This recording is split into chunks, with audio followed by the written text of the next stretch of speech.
Bledsoe was arrested. Patrick Montgomery was in court. Jonathan Manapa will stay in federal custody. No, I don't take responsibility at all. Everyone, welcome to the show. So 35-year-old North Carolina resident Stephen Baker went by the name of Stephen Ignoramus online. Self-awareness, it is a positive quality. Anyway, on January 6th, Baker recorded the Capitol attack as it was happening. He was live streaming to social media. He captured the violence and the moment that the rotunda doors were breached for the first time. And as he was recording, as these doors were breached a second time, less than 10 minutes later, Baker told his viewers, quote, "Thanks for coming, everyone. I will never forget this." A few minutes later, Baker was seen illegally entering the Capitol as the building's alarms were blaring.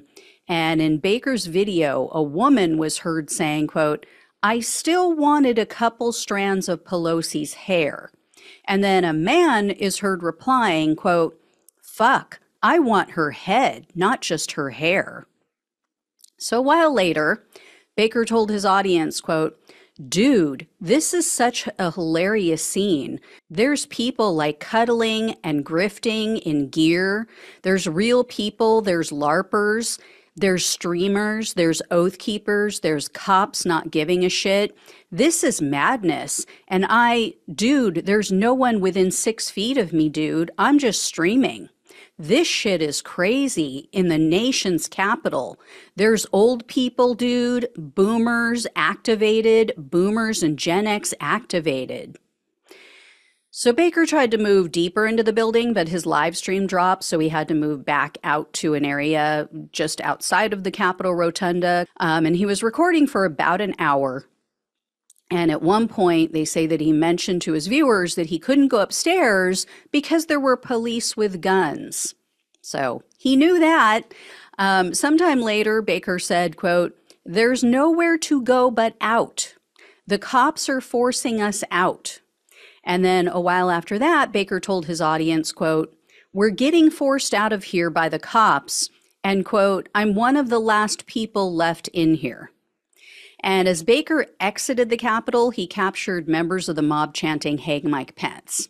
So Baker was arrested on February 1st of 2021, and he was charged with entering a restricted building or grounds, 2 counts of disorderly conduct, impeding passage on restricted grounds, physical violence on restricted grounds, and parading or demonstrating in a Capitol.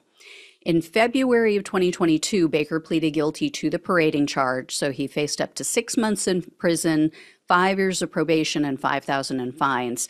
However, the prosecutor requested only 30 days in prison and $500 in restitution. Baker does have a couple of convictions in his past, but they were from a long time ago. They were when he was like 18 and 19 years old, and they were for possession of alcohol and marijuana, respectively. So not a huge deal, but Baker violated his probation in each of those cases, and they say he failed to appear in court.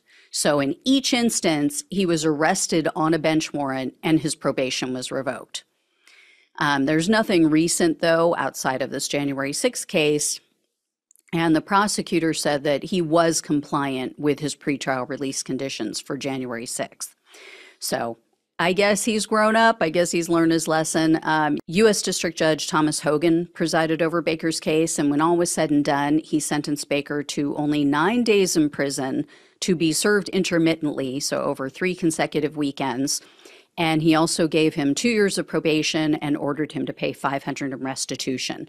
So not ideal. I'm actually kind of surprised. Judge Hogan is retired now, but when he was on the bench, he was a pretty tough January 6th judge. He was a Reagan appointee, and he very much let it be known that he thought the Capitol attack was despicable. So I miss him. But yeah, this was early on. I'm catching up on some of the sentences that I missed from a while back. So I know this one isn't brand new, but there haven't been any sentences in the last week. I'm assuming because of the Easter holiday. Everything comes to a standstill, it seems, in the court. Nice that they all get time off. Anyway, I will let you know if I hear any more, but so far, it's been a while, haven't heard any more about this guy, so that's a good thing. All right, thank you all so much for watching and listening. Please like, share, and subscribe. Please donate if you can. Love you all. Take care. Talk with you soon.